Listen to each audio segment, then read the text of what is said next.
We are recording. Greetings, everybody. This is the Art Lexcia podcast. This is episode 178. And yeah, you can tell I'm off camera because I've got three people sitting in front of me, and makes no sense. I kind of feel like Vlad, like Vlad TV. Yeah, actually, I wanted to somewhat be critical on Vlad, but no, not today. Today we're not talking politics or any bullshit like that. In fact, I'm talking to three dope, like a team I got in the arts. You know, if you're familiar with this platform, I usually talk to either one or two visual artists, and it's very intimate, and I get to know their entire processes and so forth, and the art and so forth. And I guess, I spoke to Jola almost a month ago, maybe 2 months ago. But since then, they've been commissioned by the William Humphrey Art Gallery to do a mural about 3 kilometers from here, actually. It's 3 kilometers from here in Galeshewe township. It was to do with, what was it again, with 30 years democracy, as I remember you guys mentioned. It's actually that 30 years democracy was the last interview, so this one has to do with literacy. Literacy. There we go. Yeah. So yeah, we spent the day there, or rather, I spent most of the day there yesterday watching them play. And I wanted to do like a sort of a guerrilla style type of recording, but the sound then was a bit much because the equipment won't be able to handle it, and there was too many trucks and taxis and so forth. It was just too noisy. But that's all good. I'm blessed they took time out to come through to the Art Lexcia studio today, so I'm blessed having you. Firstly, welcome.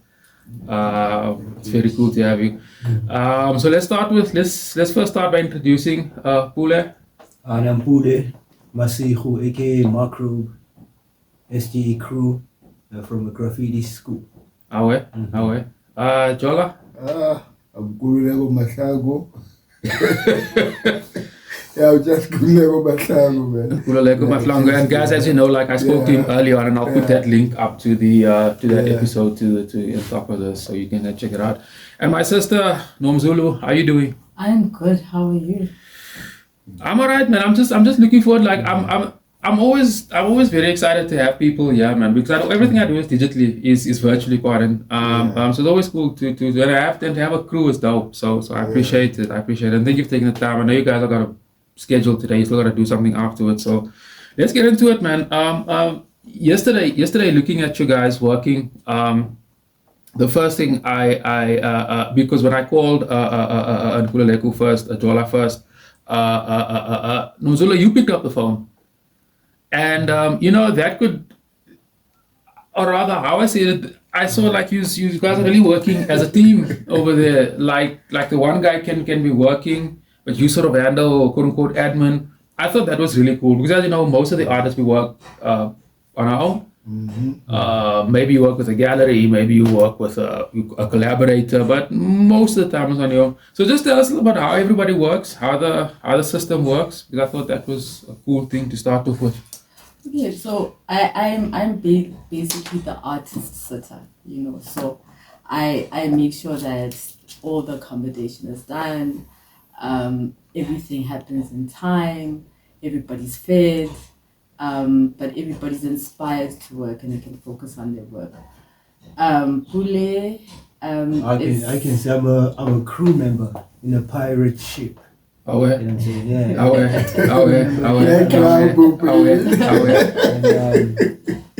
My Jola right here, I can say he's like my captain.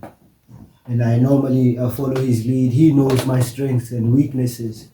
And he's the one who let me know what part to play in the artwork. Like when it comes to, if we're going to do like mock-ups and digitizing the work before we show the client, Nomazulu and my captain right here, they'll let me know what to do and how to play around it. And then from there, I do my thing, and then they'll let me know if I'm on the right path or not. I think Pule's understating his role. I like because for Mural specifically, he's helped us to fine-tune our process, really understand what a client needs and what a client wants, and just helping us to have synergy. So he really underplays his role, and I think he's actually have helped us to reformat our process to increase our success levels. So he's very important in this position, and I think we wouldn't have even gotten the work if it wasn't for his presence. Yeah, there's this metaphor as a lighty. I don't know, it was always cool. I remember it even as an adult. I was talking about a hand, like there's 5 fingers. They're all individual. They all got different strengths and weaknesses, but they all work together. Yes. Yeah. Yeah, I get a sense of that. That's more like it, because initially that's how normally the process would start.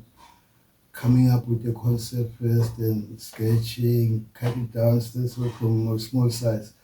But this is the guy who makes me see the actual vision on big scale and where we can improve and stuff like that, Yeah, and that thing is important. It's like it's labor intensive. Cutting big stencils is incredibly labor intensive, and I know a lot of street artists, or at least successful street artists based in the West, they have factories that cut these things to size, whatever, Some of them just put the idea on the table, and their team does everything for them. They just sign at the end of the day. So that's cool. So is there just to give us some context, how did you guys come together? What was the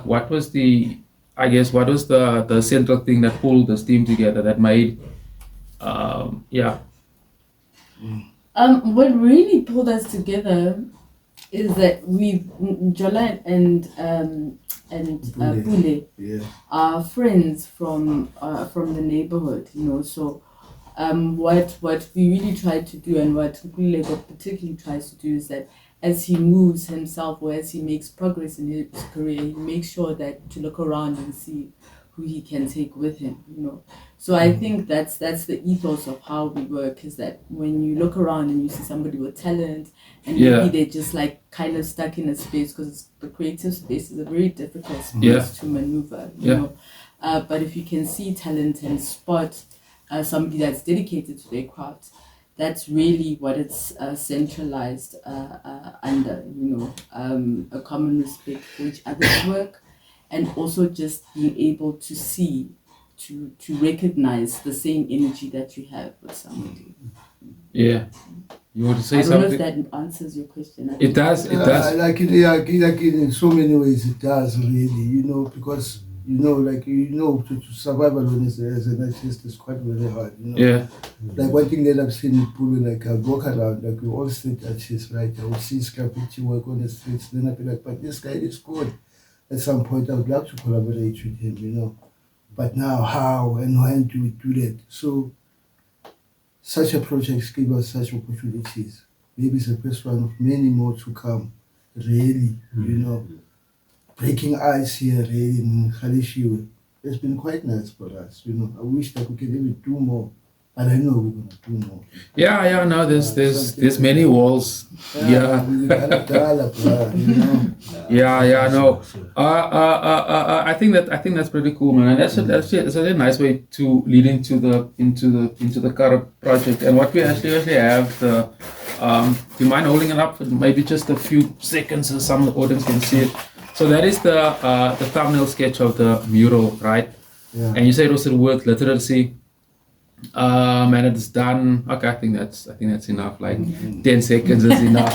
And it's actually that's the original design. Yeah. Because he had to from here digitize. That's what I was gonna ask. So explain to me the process. Explain to us how do you get up to here? So how does it start with? So you see the brief online or on Facebook, wherever. Yeah. So explain to us from seeing the brief to here to the wall. Yeah. First time we get the brief, we talk about it, then we try to interpret it. So obviously, visually, so probably we'll do 1 or 2 or mock-ups ready, But with this one, we just did this one, only this one, because we were pressed for time. Maybe did this show like in 2 days. Then after being done, obviously we had to put it down into scale. like in a graphic format. So that's when Pule came in. Right? Then he did that. And obviously it was not also easy for him. He had to do 2 or 3 examples. Yeah, right? like cutting out like images, putting them separately to test. Because some of the elements which are here, we have to sacrifice. Because sometimes you can't put everything into an artwork. It's a give and take kind of thing. Yeah. And then like I had to, make a decision that okay, I'll sacrifice this part, for this part. And then also maybe the coloring to make the colors a bit brighter. And also give it like a little bit element on the side so that like it looks more on that element. I mean on that street element style, It has a little bit of those elements so that like it looks appealing and attractive to your normal person, civilian who don't know anything about art, and artists as well, so that it can appeal to them too. You know what I'm saying? Yeah. To interpret art is quite a skill, not to make it, or rather than interpret to make it appealing to everybody, is quite a skill. Not many people can do that. You want to say something? And I think my primary role in this process, because what happens is that artists are totally out of the box people. So now you have to come back and say, okay, guys, Bring it all together. It's wonderful and I love your thinking, but there's a specific brief and there's something else. So while the idea is looking really great and it sounds really great, let's revisit the key elements that they want to highlight, so that we're not leaving that out, so that you have a greater chance of really winning the work or making sure that whoever has commissioned the work is what they want, And I think that is the challenge between doing commissioned work and just doing your own work. That you, and I find a lot that artists do struggle with that, with like really, yes, it's great, but now bring it into what because these are people that look at numbers or KPIs or things out there, and they want whatever you've done creatively to kind of speak to that. Yeah. There's a technique that I've learned over time when I look at a brief or call out for any project. I read the brief and I highlight different words that they sort of want to need, and then you conceptualize that into an image, and then that's a very interesting process, and it takes a lot of discipline. I'm sure you can relate to that, and creativity, because it's not what you might think, and then it's actually quite a complicated process. I guess that's why they pay artists is to do that, because I think we've got the natural skill to do that type of thing. And I think 99% of the world can't. So I think that's so let's just take it back to here, because I see there's actually 4 elements here. So there's the books, there's it looks like a 10-12-year-old kid. There's a graduation, there's a word for that had slipped my mind. And a tree. Why those 4 elements, and sort of what were they supposed to mean, basically? I think that they're saying read, think, and succeed. So one had to interpret that. So for me, I just took it maybe a bit personal. Then at my end, this little kid, as much as you can read, I know you must also think, and eventually you need success. What really defines success? I mean, it's a broad concept on its own. So for me, the small boy, like he's more in more like in a dreamy stage. Hence the skyline is darker, and it means also like probably with daylight. So it's more of a dreamy state, and it's looking up into the universe. There is the sun, there are planets, there are stars, so everything is much more bigger than him. So he needed also to vision. And there is one with the ground, and also there's a tree there. Yeah. So meaning no matter how far you can read, that life is a continuous. We learning like all the time. You can't say, "But I've reached this point, then I'm done." Hence, the branches, I would have stretched them far, like they would fill the whole composition of that picture. But obviously, like Zulu was saying, which we don't need to get overboard. And also, what is key to become that boy, the head, the box, then the tree, you know. But obviously, like I'm saying, that's how I would vision it and see it, you know. Hence, there's a plant on top of the books also. You know. Yeah. So one, and how they interpret all of us here. But when I might see it and how I see it. But I know, of course, like when also like you were saying now, before we left the world, with Jola, like I know this artwork by heart because already I've done it in a computer. Like we worked on it maybe for 2-3 days, but already it was already on you. There's something already that you felt, you know, you could like feel something. Also, probably you can say something about it. What you felt by seeing the artwork, because also for me, I can that's what I'm saying. I can give you my interpretation, but what does it mean? Because almost all the interpretations, they're going to be something similar. You know what I mean? Because like with the books, with the little what is plantation leaves growing on it. Yeah. Like when you read and put something in your head, you know, like something is gonna grow from that. You know what I mean? Like books, it will grow something in your mind. Some people, it grows them physically because they end up going to gym because of what they read in a book. You know, some people like mentally, others spiritually, like doing Bibles. You know, it grows them. Like I can say a growth. Let me just put it at growth. Hence with the leaves on top of the books, and then with the tree growing without, because I can see Jola didn't put in the leaves, and you know sometimes a tree can be without leaves, but there's a lot of life in it. Yeah. You know what I mean? And with a tree without leaves, for me, it normally presents like a dark time, but don't forget the life within, because like normally trees don't have leaves like on winter time. But and then somebody might think, wow man, the tree is dead, there's no life there, you know, it's over with the tree. But come the next spring, few months later, and so with that process going on, it also shows that in life, you know, not everything remains the same. You know, today you're gonna be happy, tomorrow you might be a bit sad, you know, the following day you'll be excited, you'll sprout fruits and stuff. You know, and with the kid looking in the sky, you know, like when Jola said that he's dreaming, you know, he's looking towards his future, he's planning how he aims to see how his future is gonna be like, you know, like all the best, because you can see even in his eyes, like he's smiling with his eyes. There's this thing that Tyra Bank said back in the day, every girl had it, like you smile with your eyes, you know what I'm saying? And smile with your eyes. I definitely smiling with. You know what I mean? And we can see the kid. I don't know where the kid is, if he's in his house or he's looking through the window, or he's sitting in a park or under a tree. I don't know where he is, but you can see he's not where he is physically. He can see himself elsewhere. You know, the way Jola represented the 10-year-old boy. Yeah.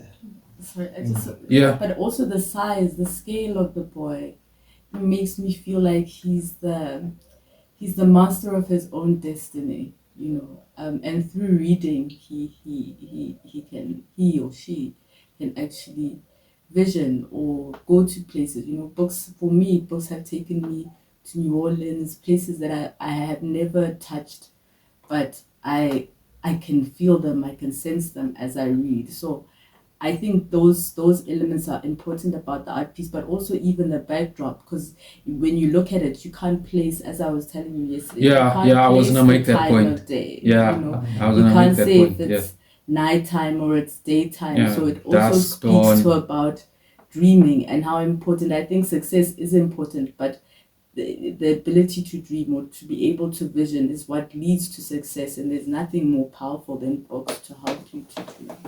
Yeah. The ways break it down. I think if the average, let's just say the average working class taxpayer guy is driving past there or something, and he hears what you're saying, first of all, if you just drive past, you'll just see an image, a mural.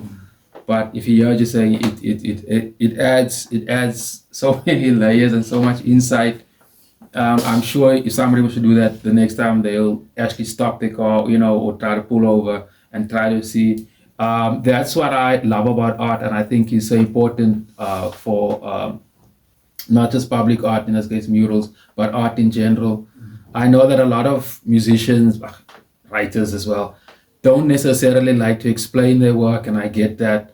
But I do think there's a sense of, maybe not the responsibility, but there's a sense of, can't think of another word, where the artist should at least lead the viewer into saying that this is what I was trying to do or doing, interpret it in your own way, especially in this age of disinformation and crazy, because somebody might just see a kid and you inside. So that's great. Also, just another point on the, and you, like you said, we spoke about that yesterday. It doesn't look if it's dusk or dawn. So there's these beautiful blues and green, almost these cool colors. And like if the sun sets or the sun rises, the sky kind of takes on that palette. I thought that was really cool. And just another point, just for my listeners as well, there's actually been a lot of murals currently in Kimberley. I think there's enough to do a form of a tour. There's actually quite a few. And I mentioned that there's, in terms of the color palette for, let's say, 90% of them, a lot of warm colors. And I think that kind of makes sense given the landscape and the weather in particular. And this one has a type of a cool, almost refreshing thing. So I think with that, just by virtue of the color palette, it sort of sticks out. And I thought that was really cool. I just wanted to mention that. So this was great. So you guys say the user, you finished the mural earlier on this morning. So what happens now? You say you got an unveiling, or what do they call it?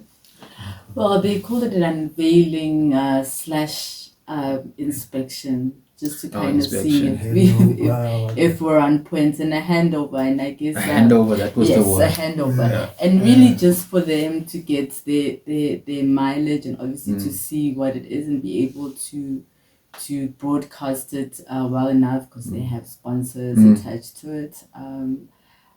So that's what we're doing. And we did ask as we arrived, because we thought maybe it has, looking at the timing, it has something to do with Human Rights Day. And it's Human Rights Day. So we did ask 2 days that time. there was going to be something of that sort, but it didn't look like that they had maybe budget for it. But I think it's a very, considering that Human Rights Day is around the corner, literacy and access to information is such an, especially in this age. So I think it's poignant that that's a very cool point. As you're saying it, I just realized, like, oh shit, man, all the events actually that I've been covering this past month is sort of leading up to Human Rights Day, to the 21st of March. And what makes it even better that it's a long weekend. And I know you guys got some interesting plans. We'll get to that. But I just want to wrap up in terms of the process. So how you guys explain, like Pule does the more digital thing. Jola sort of leads the conceptual development. So the fact, and they did the actual painting. So now with this, I guess last leg, is that your department? Do you liaise with the gallery, and obviously there's payments involved, and yes. so that's also part of it. So I always liaise with the gallery, and I always kind of prompt them, because because I've been doing this for a while, I kind of preempt, okay, they at this stage of their thinking. So very soon I'm going to have to be knocking on their door for the final level of the invoice, wrap up with them, see if they're happy. And also what is very important that people don't necessarily do while they're doing work is try to understand and pick up how do you thread because there's a lot of effort when you do work. So always, how do you thread it forward to other opportunities or other means of working? So, for an example, while we were working, we were engaging people in the community, and there's some people that are in business, that are in the arts, and they were like, okay, so this is what we do, and the space there is incredible. Oh, I wanted to mention that's what an incredible so for me, space. it gives me goosebumps, because I really have a sense that people here have there's a lot of infrastructure, but people are not necessarily conscious on how to use it or possibly how to access it. But I'd really love to come back and be part of doing that, because space like that should not. It's incredible, man. And just to the listeners, it's an open air theater, but I think a conservative estimate is that you can probably sit easily 10,000 people there. Sure. I think you can do, and there's a stage there as well where you can do a massive production. And I like the way On it's that. perfectly modularized, so you can scale down to like really small things where you're doing Yeah. workshops, and you can go much huger. It's really lovely space. We can actually have a complete episode just on that, because even being based here, fucking hell, man, like I think there's so much potential in that, and so as accessible as off our main road. Maybe the parking, I let a look at that yesterday. I think there's a bit lacking. I think once they get more than 20 cars, I think, yeah, that might be a bit of an issue. But otherwise, incredible space. And just for my listeners, what I also noticed yesterday is that our entire section there, or rather where he's painting on, they actually, it looked to me like there was a daycare upstairs for like high school kids to do homework and stuff. Those other kids say they do karate there. So there's a lot of extramural activities taking place there. I thought that was very cool. Apparently, it's also been positioned as a business hub for Small businesses. Yes. But I think also people are not. They're still trying to figure the space out. If it makes sense. And I think maybe even the municipality, as it's put it together, they haven't thought of the programs that actually need to go in there, which is usually what municipalities do, is that they put up the infrastructure, but they're not sure. So coming back and working with you and working with other people to kind of put together programs that make sense, that are organically from here and involve people, because there's a lot of cries around not involving local people. Yeah. It would be, I'd be very honored. I know they'd be very honored. Yeah, same on my side. The first thing that I saw was that space. I just saw music. Like I just saw, and I'm not talking, I'm up here, I'm talking like live bands. You can have, and maybe a play. I think like some open air plays will be brilliant. Some pop-up exhibition, like, hey, but we're dreaming here, we're dreaming. Sure. And but I was saying that because I wanted to mention that I thought that place was really cool.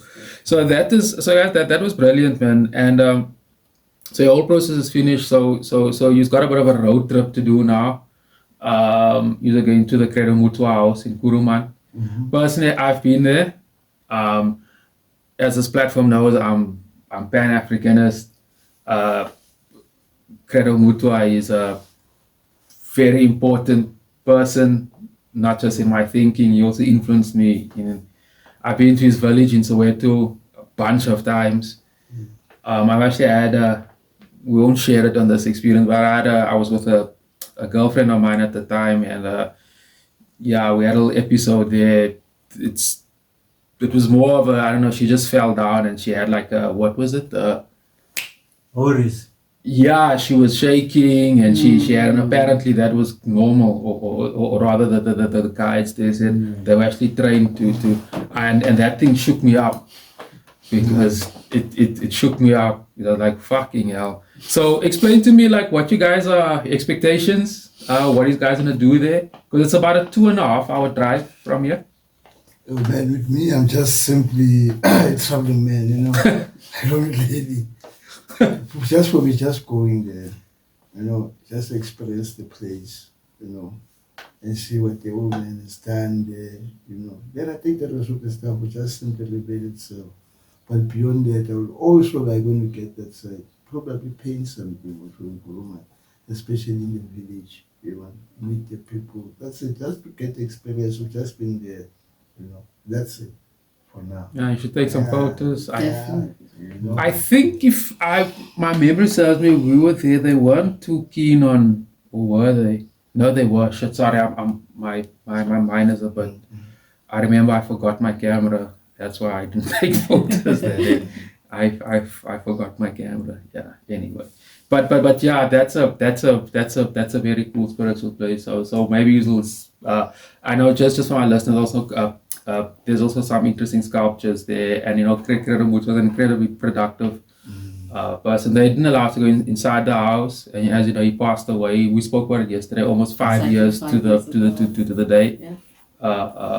So I think it's kind of significant with regards to that. Mm. So yeah, is there just a closing question on that? As artists, if you go to a place that you are already inspired by, there's almost an expectation, maybe a subconscious expectation of being inspired or taking something out of that. Is there that expectation? You're hoping to see you be pushed or I want to see something. Credo's paintings, man. I want to see Credo's paintings. Yeah, Like yeah. even now, I don't know whether it's important to mention. You see the place that we live in that BNP, right? We wake up this morning, we're packing our stuff. There's actually a guy who's living in Kuruman. Because we also wanted to get accommodation that side, but it was quite expensive. Like even tonight, we're not sure. We're probably going to sleep in a car. It's okay. You know what? But this guy was also renting space there. It's like, hey guys, hey, what are you doing? Like, we told him straight. Are we artists like this? But so what are you doing this side? We came to paint here, blah blah blah. But hey, so I have a bottle store. The bottle store. Where's the bottle store? What's this bottle store painting? It's like I have a bottle store in Kuruman. Now, Kuruman, because after this job here, we're heading there. It's like, okay, please, guys, can you also, it's this week going to be, that's right. Will you be able to do something for me? You know what? I'm like, sure, that means we will be painting in Kuruman, in a bottle store. You know what? I don't know when I put The unfortunate reality is, we know how that's how things probably happen in life, You never say you have an expectation of the then thing. I like what you say. Suddenly, this thing happens here. Okay, my man, since we're going to be staying, we thought we're going to be staying for a day here. If maybe we'd stay a little bit longer so we can paint for you, will you give us accommodation? And it's like, the accommodation is going to be there. So which will obviously give us probably an extra day.